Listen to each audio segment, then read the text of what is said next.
conversation.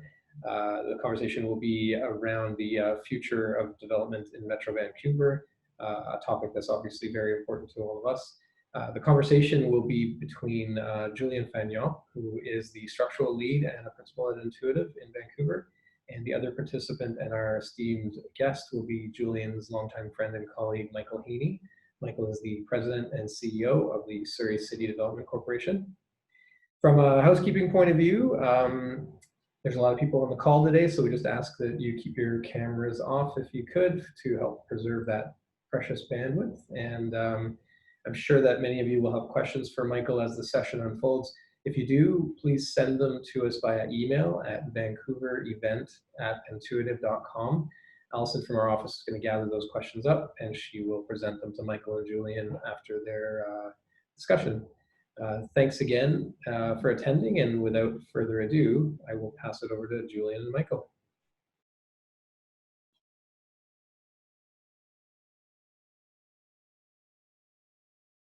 Hello, welcome. It's great to have you all here, and welcome to Michael. Thank you. It's been a long time since we've actually met face to face. That's right. Yeah. And so we'll just get right into it. Michael, you've been at SCDC for 2-3 years now? Yeah, over 3 years now. That's right. Yeah. So maybe for those who don't know, what is the Surrey City Development Corporation? So it's an interesting animal. On the surface, we are a for-profit real estate company. We have to do projects that make a profit or we all lose our jobs. We're incorporated just like most companies, and we report to a independent board of directors. So there's 7 directors on our board that we're responsible to and who make sure that we follow good business practice. But the thing that makes us a little bit different, or more significantly different, is we have one shareholder, and that's the City of Surrey. And so we operate independently or at arm's length from the City of Surrey, but we have a kind of a dual mandate. So we have to make money, as I mentioned, but we also have to do projects that advance the city in a sort of a meaningful way, that help the city evolve into a more complete community. And Surrey is a really young city, and so it was just incorporated 26 years ago as a city. Wow. Like you think of Vancouver, it's over 150 years old, and they have about the same populations now. And Surrey's growing about twice as fast as the city of Vancouver. And Vancouver is still growing. You can see all the towers going up. So Surrey is growing unbelievably fast. Like it's 1,000 people a month moving in. And so about, I guess it was 2007 when it was founded, and there was the mayor then was a woman named Diane Watts, who really kind of brought the city into the 21st century. And she embarked on this program called Build Surrey. So she realized that they just had so much to catch up with. So they built a bunch of projects, including the Surrey Library that we collaborated on back when I was at Bing Tom's. But there was a whole bunch of swimming pools and other libraries and all kinds of stuff that they built, and a new city hall and stuff like that. But she also realized that there's some things that maybe the private sector is a little bit better at delivering, and could you sort of harness the entrepreneurial and kind of efficiencies of the private sector to the city's advantage. And so that's really how the SCDC. And there are lots of municipal land development companies around, all a little bit different. But one of the things about us is that we don't receive any kind of operating subsidy, or we have to kind of be quite entrepreneurial and sort of make enough to operate, and then also pay a dividend back to the city. So the company, and I can't take credit for this. This was in the early days when Gordon Smith and Jim Cox were running it, but they did get a few breaks from the city. They were able to the city sold them some land at book value, so quite a discounted rate, and they sort of parlayed that into one project after another, and then they started buying land on the private from the market.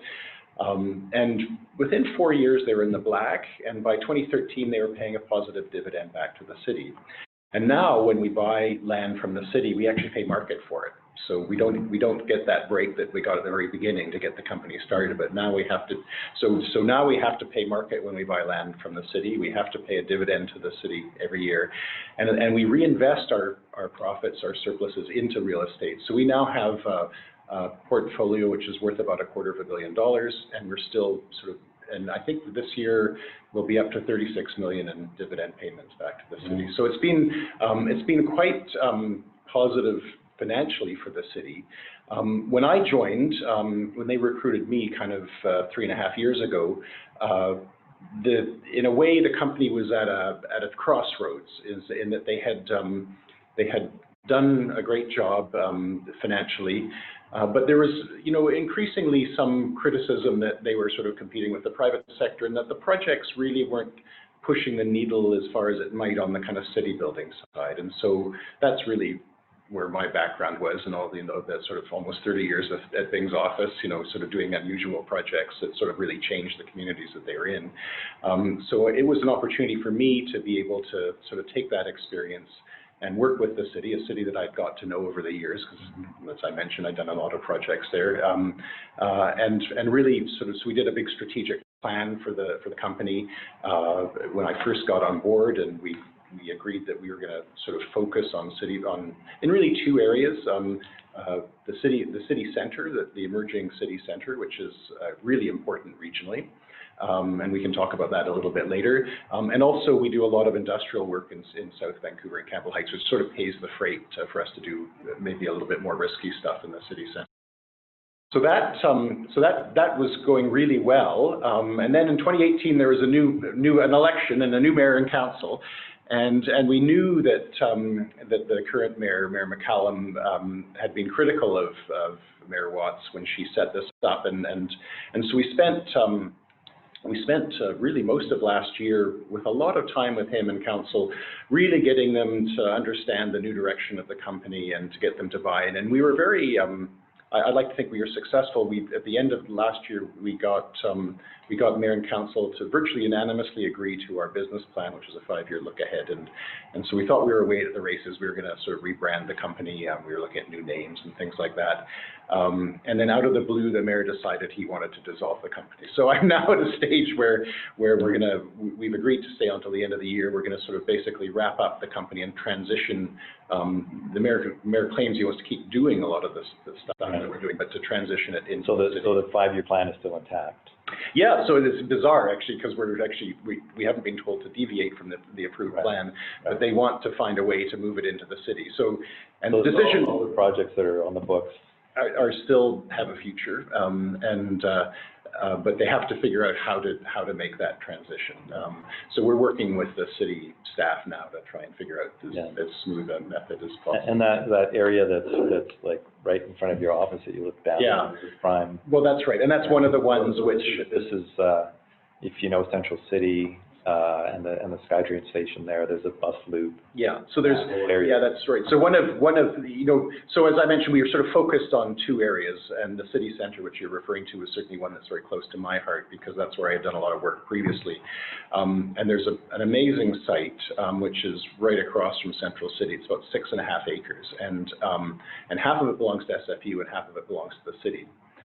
And when I took the job, we knew that the city land, which had an old rec center on it, was going to be decommissioned. They built a new one, another sky station.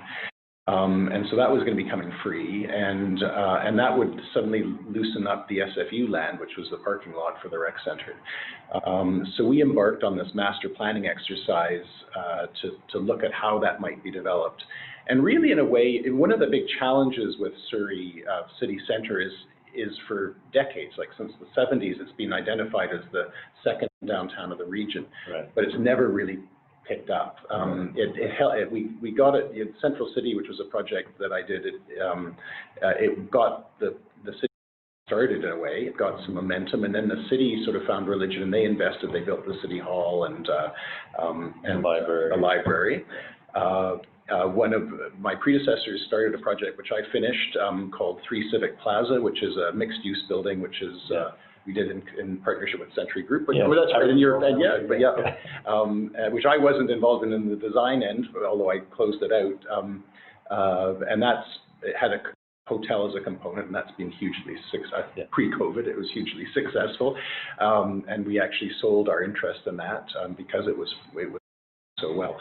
But to get sort of meaningful employment space, office space, has been a real challenge. And so we saw this as an opportunity to do that. And the market itself is building a bit of office space in Surrey, but it tends to be in smaller chunks. And that's not going to sort of it's not going to move the needle to get that kind of catalytic sort of amount of office to get things rolling. And so we've purposely developed the master plan as primarily an office and academic precinct. Residential is well proven. Lots of the regular developers, the usual suspects, are building towers all around, and they seem to be really well. So there's no real need for a company like ours to sort of get too involved in that, but there is a need to try and figure out how to get office going. And so we've worked with a great, terrific design team, actually mostly based in Toronto as it happens. Urban Strategies we brought in as a lead, and then they brought in Harry Pontarini as the architect, design architects, and they've done a fabulous job. And we're just in the process of finalizing a rezoning application. It should literally go in, I'm hoping, before the end of the month for that. And so again, that's, you know, that'll be well underway when it's sort of more formally handed over to the city. Yeah. So the city of Surrey has a kind of different angle, I guess, on office space than the city of Vancouver. Yeah. Well, I mean, it's you know, I mean, there's a lot of entropy in real estate, and it's you know, there's a lot of risk in real estate development, so people aren't necessarily comfortable taking on what they see as a flyer. And I guess there's a couple of aspects to that. One is there's an awful lot of kind of the office development, you know, the pension funds, all that tend to be Eastern centered.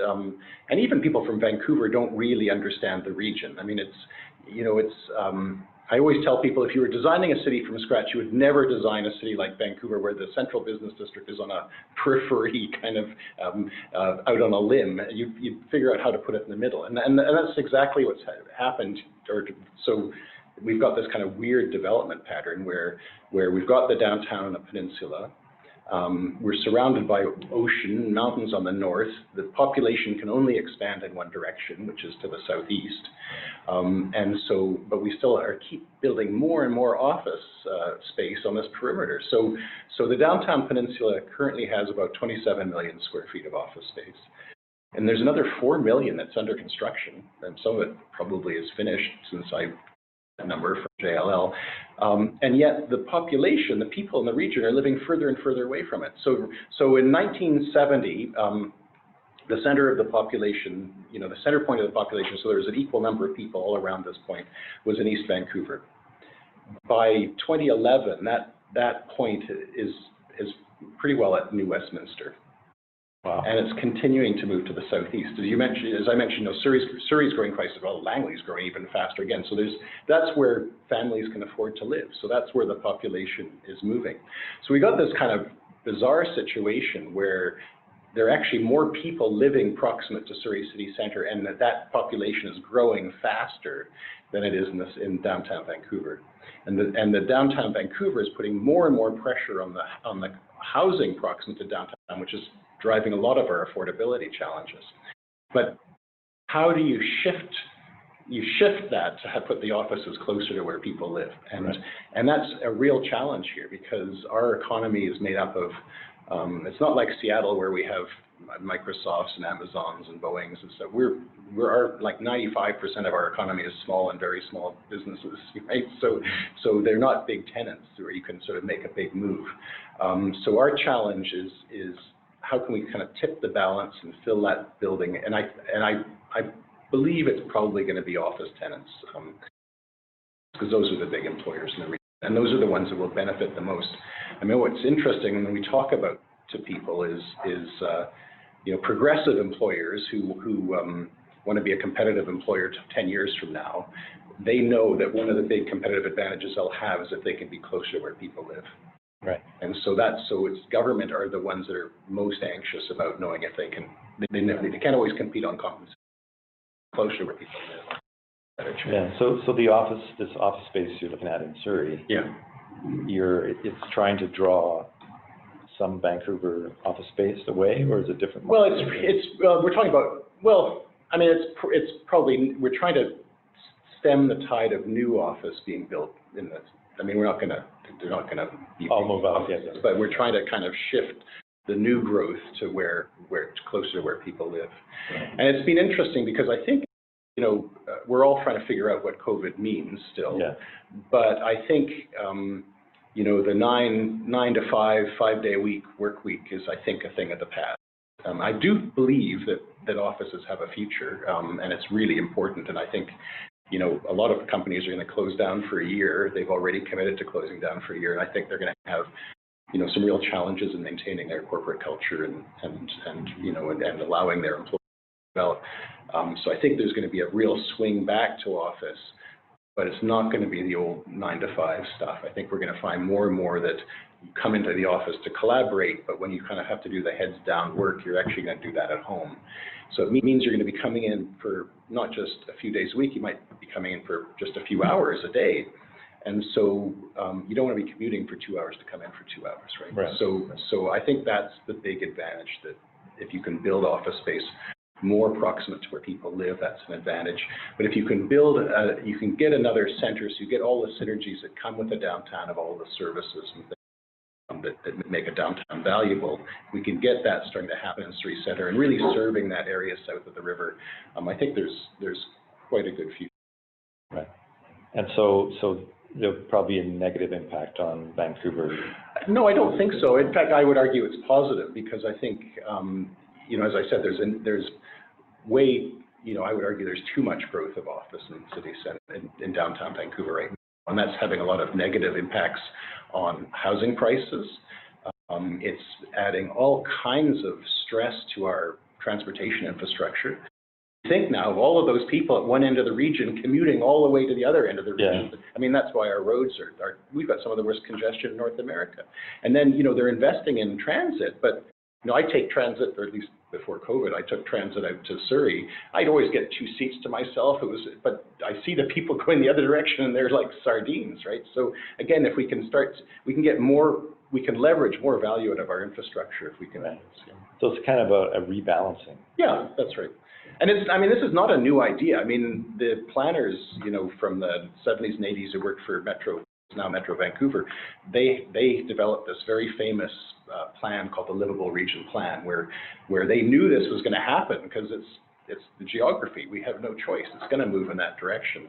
But they said to offset that, what we'll have is a series of town centers. And then when we had Expo 86, they built the SkyTrain, the Expo line, which connected these town centers. And Surrey was always meant to be the biggest one, and it was sort of at the end, the first one across the river. Now they're extending that all the way to Langley, or hopefully if the mayor has his way. That's right. Yeah. Yeah, we're actually we're decision to be on a team for that. Yeah, yeah, good. So what happened with the LRT was shelved in Surrey? Yeah. So did that impact?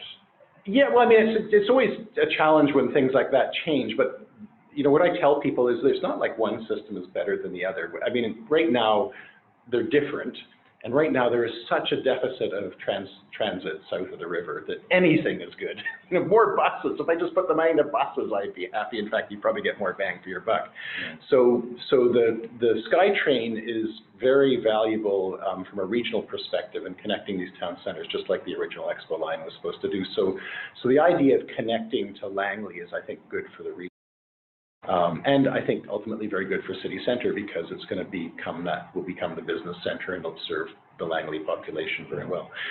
The argument for LRT, which is a very valid one as well, and it's not one or the other, they need both, is Surrey itself is a humongous city. Like, one of the reasons it's growing so fast is it's big. Like, it's 2.5 times the size of Vancouver. Like, someone said you can fit Vancouver, Burnaby, Richmond, Coquitlam, Port Coquitlam, and 3 New Westminsters, all within the city of Surrey.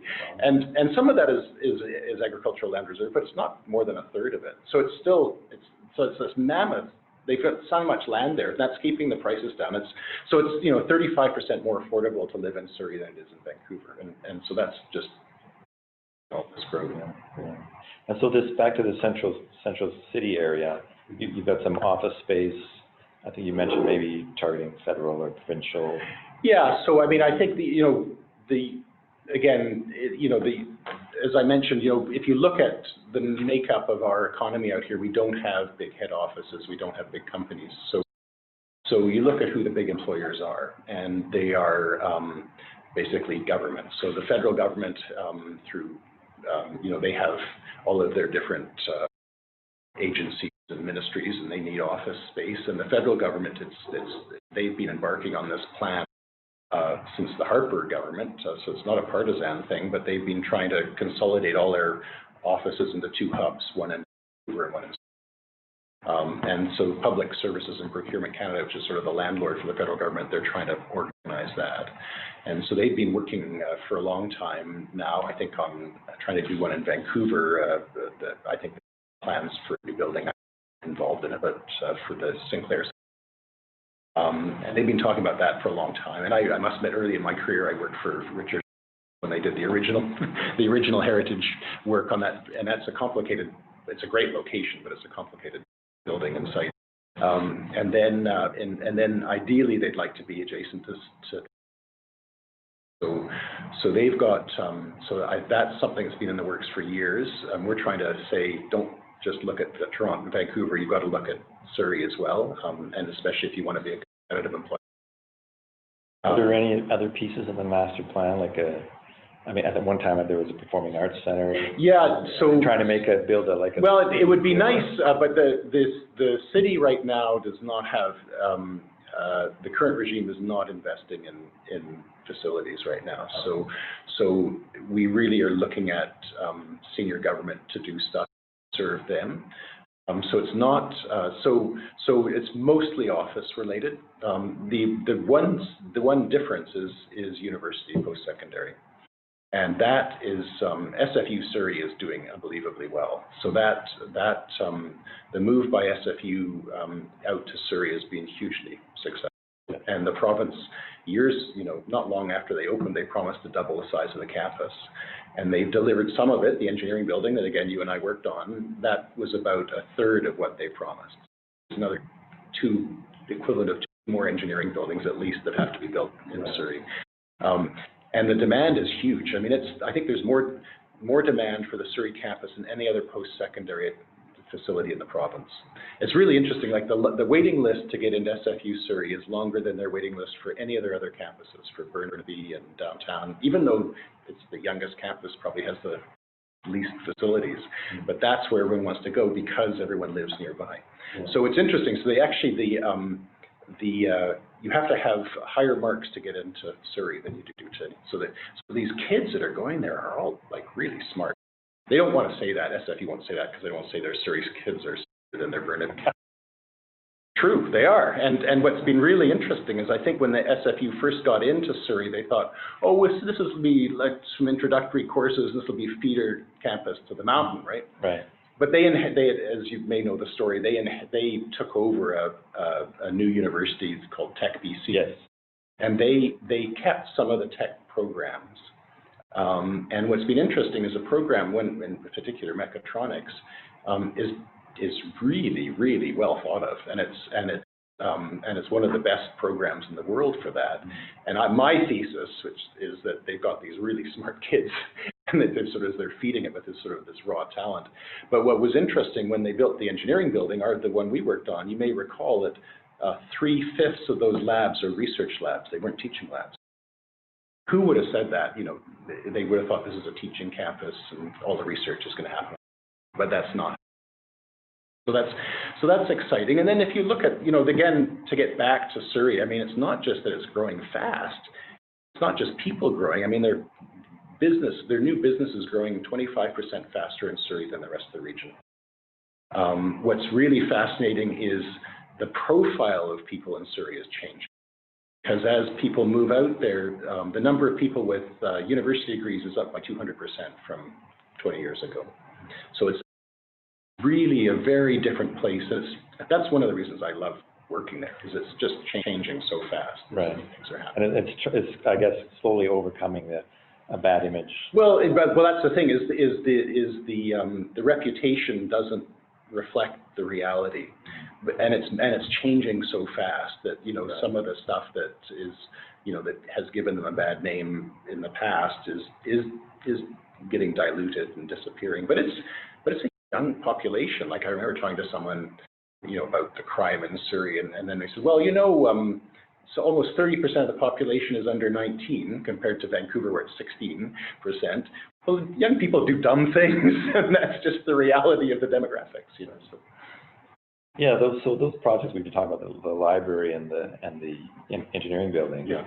They were both like stimulus funding, fast-tracked, and so the city has been able to work on that model, right? Yeah. And is there some? Do you have a sense of something coming down the pike in terms of COVID? Well, I think Surrey has tried to position themselves as being able to deliver quickly if they have to. And I think both the library and the engineering building, I think in both those programs, Surrey delivered faster than anyone else. And that's one of the really cool things about the city of Surrey. As I mentioned, it's a really young city, so they don't have an entrenched bureaucracy.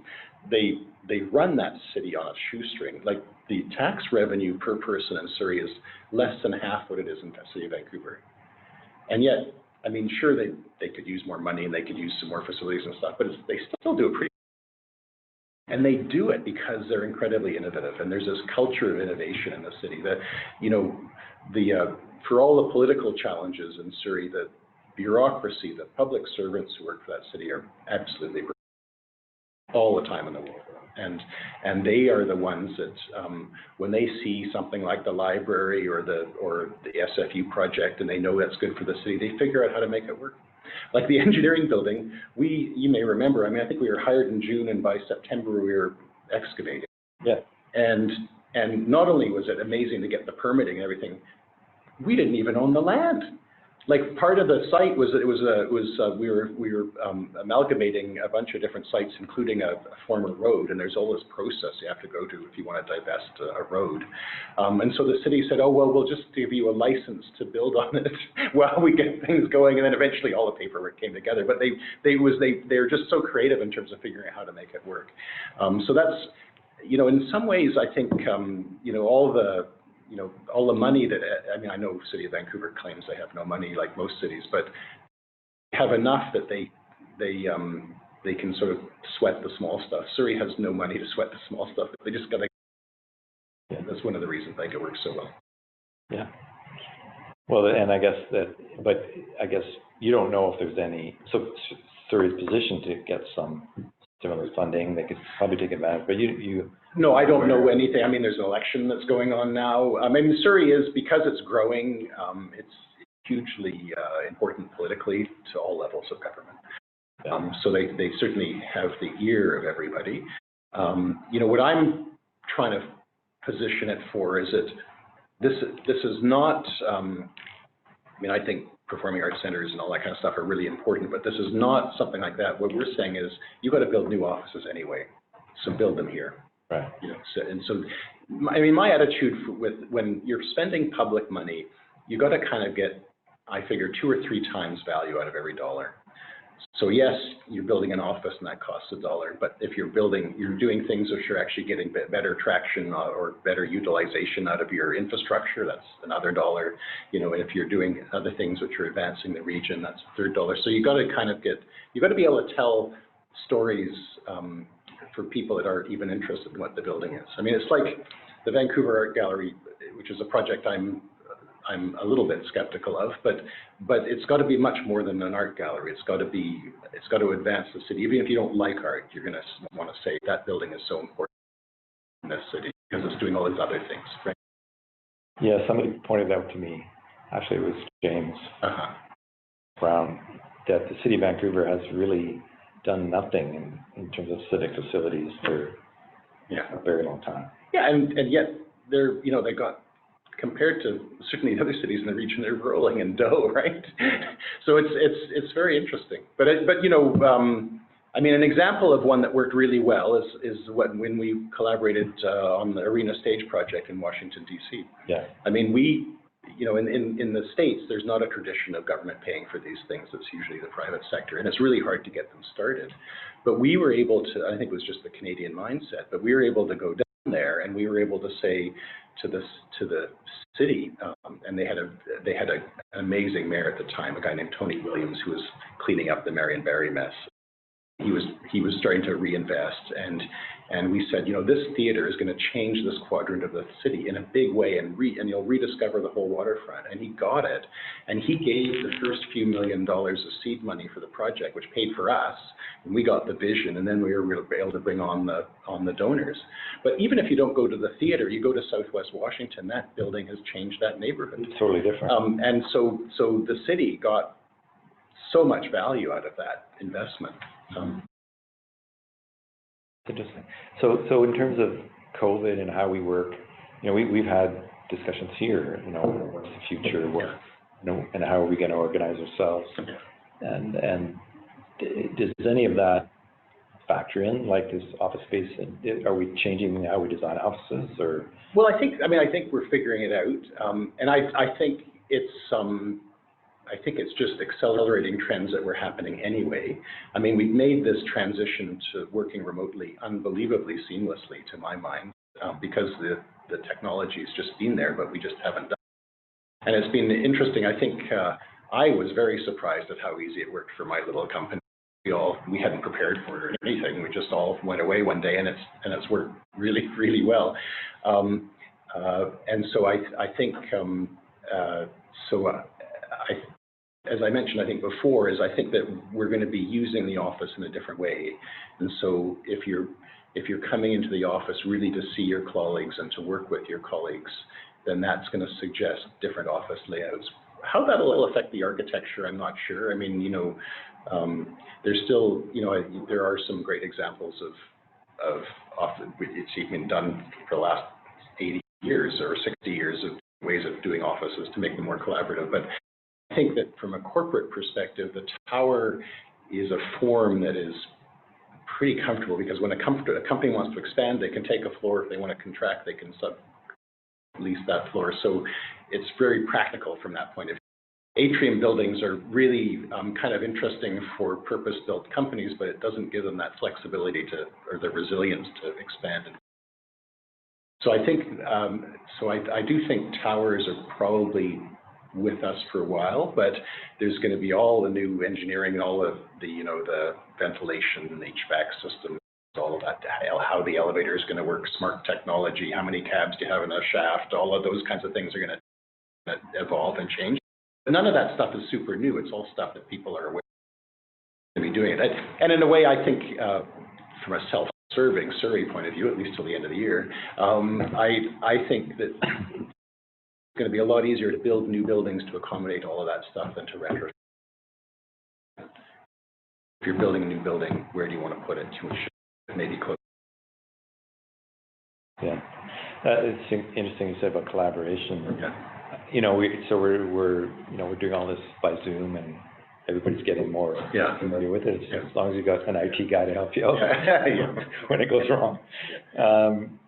But we had actually a principals meeting yesterday, and we were discussing a bit, you know, when it's coming back to work, how much, and will it be, and one person commented that he really missed management by overhearing. Yes. Yeah. So there's this idea that there's part of it you're missing because you're not overhearing the person beside you. Yeah. Discussing some detail or something, and then you can pipe in or have a conversation. Yeah. So there's a whole layer. Well, but again, I think these are evolutions that are happening. We were talking earlier about how when I was practicing, and I'm old enough now to remember when we didn't have computers and we used to draw on paper. And you could figure out what everyone was doing because you could walk around the studio at the end of the day and you could see what drawings people were. And then we went to the computer, and all of a sudden when it was switched off, even when it's on, it's hard to know what they're working on, but when it's switched off, you really don't know. And there's none of that kind of casual understanding. And I think you're right. But a lot of that has to do also with open studio versus offices. So all my career before I took this job, I had worked in an open studio. And you always had a sense of what was going on, although there were times where you kind of wished you could close everything off if you had to really concentrate and write something or do something. that. And I'd often do that work at home, frankly.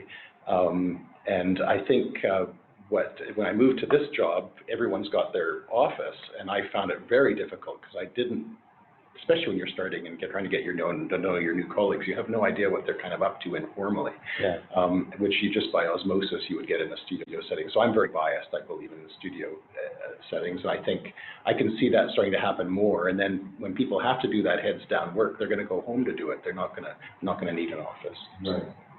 And I guess that would, so the use of office space would depend on your job, you know, what you're actually doing day to day and whether you need collaboration. Well, that's right. Yeah. But I think it's going to take a while to work it out, and the solutions are going to be soft solutions as much as hard solutions. But it's like I've talked to a couple of companies recently. So I talked to the head of the Coast Capital, which is the biggest employer in Surrey City Centre there. And they just committed a few weeks ago to their staff saying, you know what, we're not going to open our office until August of 2020. And that was really important for the staff because they needed to plan their lives. They needed to figure out childcare and all that stuff. So in many ways it was a relief. But what was interesting when I pressed them, I said, well, you know, that's a company that has a real reputation for coherence, culture, and all that. But he said, you know, since they've closed down, they've hired 20 staff. How do those new people get into that? Yeah. And then I talked to one of my board members, works for TELUS, and they were amazing. They within 2 weeks they had 75% of their employees working remote, which is just well. Now they have all the technology because that's how they make their living, right? Sure. So they're big proponents of this of getting rid of the office and everyone telecommuting. But they've since COVID they've hired 500 people. So how do those people, you know, so he said, you know, the whole onboarding thing is going to become very, so we really need to collaborate with the kind of human resources people to sort of really strategize in terms of what this all means. Yeah, well, it's interesting, even like when we were planning this event, you know, I thought, you know, I'd really want to sit in the same room. Yeah. Because have this conversation. Yeah, no, and it's much easier. Because if we're each on our own computer, it just makes it a lot more difficult. Yeah, no, I do. I think it may be a little generational too. I mean, I think that's how we've kind of could be. I mean, it was really interesting because you know, when we all started working remotely, I was a bit nervous about it. And then when I talked to my kind of peers of my age group, everyone, and then everyone has been unbelievably happy at how well it's worked because our staff are totally professional and you don't have to look over their shoulder. They get things done. Yeah. And so what's been interesting, if you look at the surveys that have been done, is that our generation actually are pretty pleased with the way it's all worked out. But it's the young guys that aren't happy because they're not getting the mentorship, the informal mentorship or formal, and they're not getting the networking that you need to get your. So it's been very interesting. So it's almost opposite to what I thought. I thought it would be the young guys that would be super keen to be at home and they're really keen on the culture is important then, right? I think the cultural. Well, and it's again as they're trying to get established, it's how you learn, right? So it's been really interesting. Yeah. So I guess you know we talked kind of through all of this. So you know back in when you were starting, was there somebody who mentored you or? Well, I guess I mean I was very lucky in a way. I mean I graduated in the kind of mid '80s, and there wasn't a lot of work back then, and I was very lucky to work for some great architects. I worked for Eva Zaki and Jim Chang and Richard Henriquez, all really good architects. And you know when you're starting out, you tend to go and work on a project. That project finishes, well then you have to find another job. And so it was great to work at these offices that were just beginning in a way as sort of design firms. And I learned a tremendous amount there. But one of the things that frustrated me, and I certainly learned the beginning of the craft there, but I sort of, particularly one of the firms, we did a fair bit of developer work, and I got kind of frustrated that I felt that so many of the creative decisions were being made by the developer without really understanding everything. And so I realized that if I wanted to if I wanted to really participate in those decisions, I'd have to learn about that. So UBC has this fantastic urban land economics program, which you can do at night, and I think you do it online now, but when you used to go to night lectures and do these weekly assignments. So I did that, and it took about 4 years to get sort of so I could really understand the kind of urban land economics, the finance, and while I was in the middle of that program, I met Bing Tom.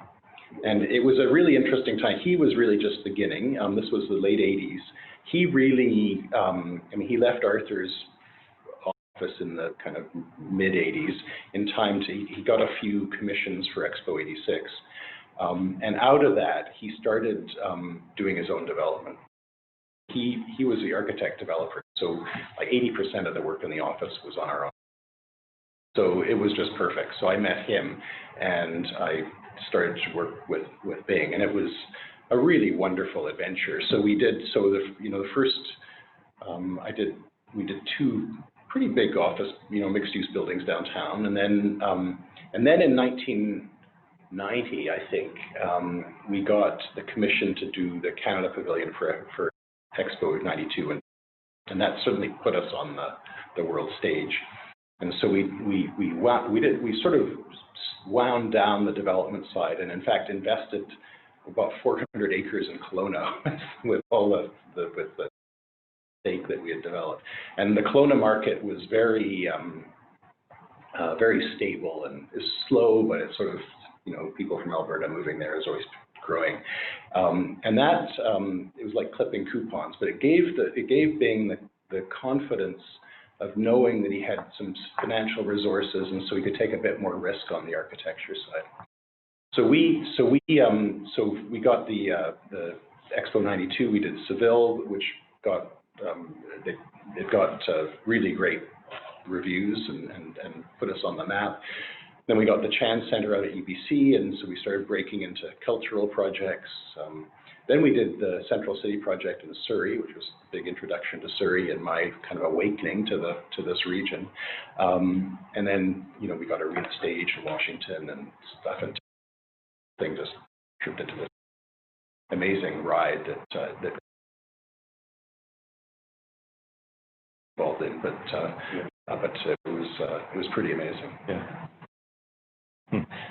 So now that your tenure at, or I guess your home is dissolving. Yeah. What? I guess you have many options. You've been a developer, you've been an architect. Yeah, I mean, and I mean, one of the things I loved about working at Bing's was he had an appreciation for the big picture and not just a traditional architectural practice. And so that was fun. I don't, to be honest, I don't really know what I'm going to do next. But I'm going to, I take some time. I've never taken more than a couple of weeks holiday in 30 years. So wow. The idea of taking a little bit of time. Unfortunately, you can't go anywhere. To reflect. I know, but hopefully maybe next year it'll be better. I don't know. But I'm certainly talking to folks and looking around. I'd love to stay involved in Surrey in some capacity, even if it's just an advisory capacity. I feel pretty invested in that community, but it's I'm open-minded. I mean, the neat thing about Surrey is that there's lessons from Surrey that I think apply to suburbs around the world. And one of the interesting things about Vancouver is I mentioned we have this kind of linear growth. And so it actually puts more pressure on the suburbs than it does in a city where they radiate out from the center. So some of the things that happen in Surrey metabolize faster, you can see. There's a lot of lessons that can be applied. Well, I think we're kind of up to our time limit. I don't know if there are any questions. Hi, guys. Allison's gonna, yeah. Thank you for that great discussion. We do have a couple of questions for you. I'll throw the first one out to Michael now. Michael, has Surrey ever considered alternate project delivery methods such as integrated project delivery, or better known as IPD? Now, as I said, I don't work for the city, so I really don't know everything about the city. In terms of SCDC, we haven't done that. Typically, our projects have been in partnership with the private sector. So we'll do some initial work, but we'll usually partner with somebody to execute the project. So we'll kind of take a back seat once the project gets going, and then every partner has their own way of doing things. So we'll defer to BD or Century Group or Townline or whoever our partner is. I know that, again, I really can't speak on the city because I don't know, but they are more open-minded about that kind of thing. And they did I think a very successful design build for their new rink complex up by Scott Road. So they do, but I don't know if they've done that much with IPD. But again, they're not really doing a lot of capital expansion work at the moment, so it's maybe not. Yeah. Okay, great. Thank you, Michael. We just have one more question so far. A reminder to anyone to email vancouverevent@intuitive.com if you do have a question, and we're capturing them there. So the other question is, does Surrey have a plan to attract people to the community they're developing, or does the community just follow development naturally?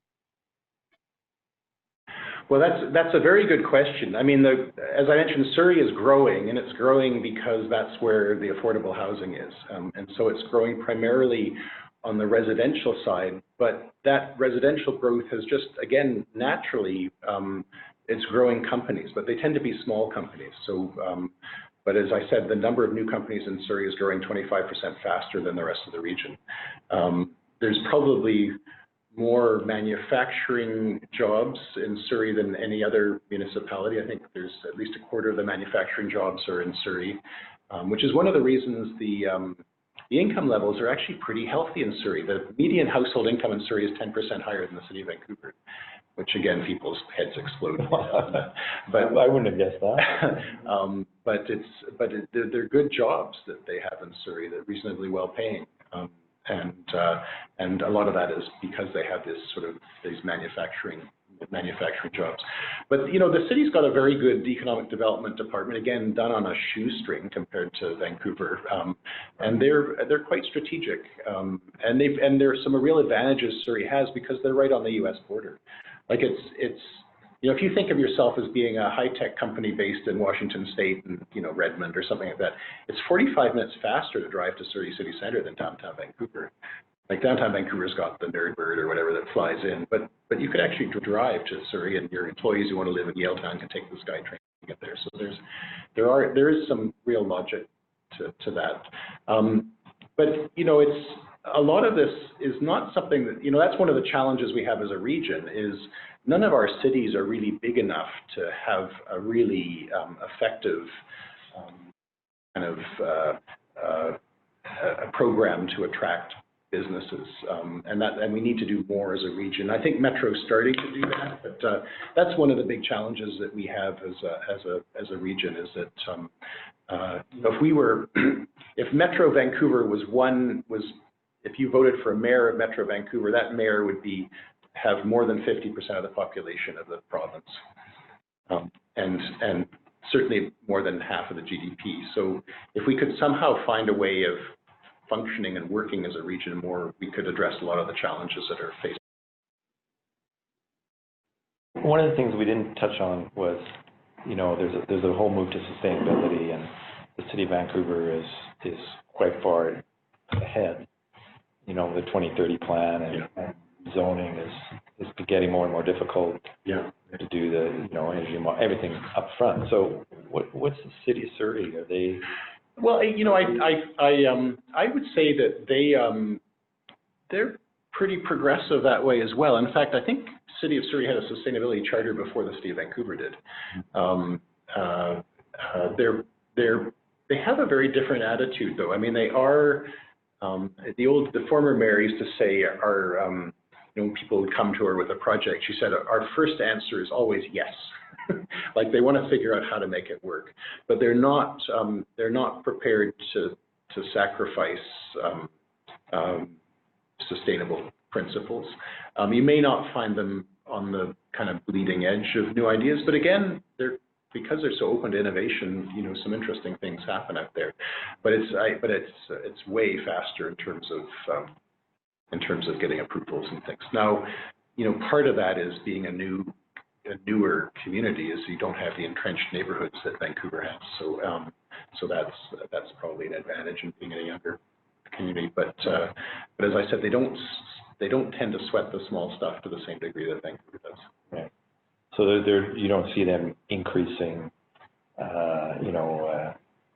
carbon, zero carbon or low carbon. Well, I mean, they've adopted the STEP code the same as everyone else. So I think a lot of the same challenges that designers that we all need to address are. It's not like you can kind of rape and pillage if you build Surrey. You still have to be responsible.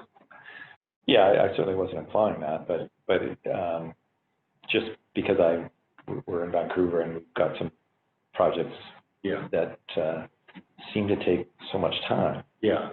But all the projects I've done in Surrey, like the fast track ones, it does seem to be quite a different environment. Yeah, and I don't think there's a discernible difference in terms of how the buildings address the environment. In fact, between the two. I mean, what's interesting is we're having this. I mean, one thing that we're interested, dealing with this center block project I was talking about is parking. Like it's the city would be reasonably happy if we didn't build much parking, but we need the parking to make it work.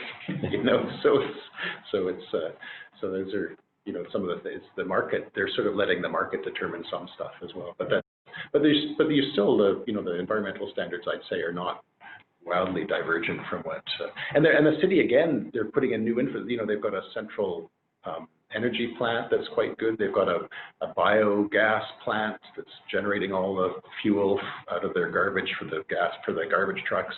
Right. So they're doing things for the first time. They can actually do them. Right, and the engineering building was tied into into district energy. Yeah, no, that's right. So again, I think because they're doing things for the first time, they're always interested in what the best in the world is that they can copy when they set it up. So they're not burdened by legacy stuff to the same degree Vancouver is. Any other questions? I think we're coming up to our time soon. Yeah, I think we're all good. We haven't received any further questions. So thanks to those who did submit. I'm going to turn it back over to Mike, and thanks to Julien and Michael. Mike is just going to give some outgoing remarks now. You're on, Mike. Great, perfect. Thank you. I was lagging a little there. So I just want to thank Michael for joining us today. That was actually really great. I enjoyed the conversation. So thanks again, Michael. And then thanks to everybody who phoned in as well to participate in the virtual event. You'll get an email with some more information about today, as well as a link to the session. So if you feel free to share that with anyone who maybe couldn't attend but might be interested. I was going to let everyone know that we have another event coming up on October 15th. It's hosted by our New York office. The topic is focusing on achieving meaningful diversity and inclusion in our industry. Session will include a guest as well. She's a former VP of Autodesk, and her name is Minette Norman. And it'll also be co-hosted with two of our vice presidents in New York, Tanya Luthi and Christopher Johnson. So look for an invite in your inbox or email nycevent@intuitive.com if you'd like more details. So again, thanks to everybody. Thanks again, Michael, and we look forward to collaborating with everyone. Take care. Yeah, I just want to say a final thank you, Michael. It was really great to. It was fun. Sit and chat. Yeah, lots of fun. Bye.